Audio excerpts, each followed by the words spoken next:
Is the United States and China talking trade or just talking past each other? President Trump says negotiations are underway, but Beijing says actually no, nothing is happening.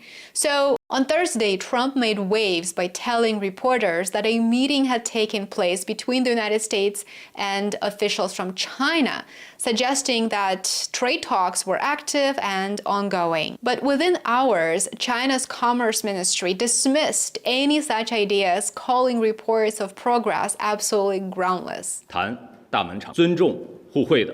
Their message to the United States was clearly blunt. If Washington does want real negotiations, drop the tariffs and start showing respect. So, Trump's messaging has been all over the map recently. One day, he says tariffs could be lowered. We've spoken to...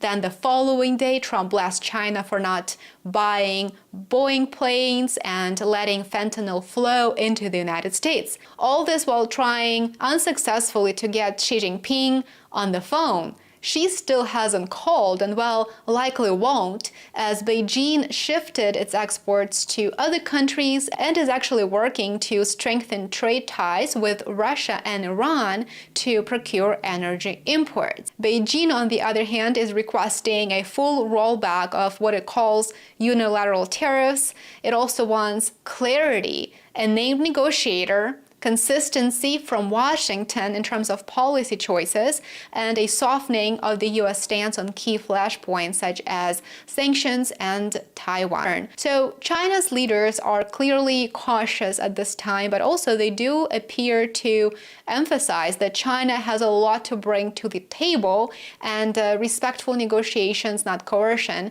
is the only acceptable path forward. Trade wars, of course, slow global trade and impact both sides, the United States and China. Meanwhile, economic leaders warn that the global economy is slipping into what they call a path of high friction and low trust, and that is indeed true. So far, the two sides remain locked in a public standoff, while the global economic community looks on, hoping for at least some type of resolution. However, somewhere in the middle is the truth and the fate of a trade relationship worth hundreds of billions of dollars.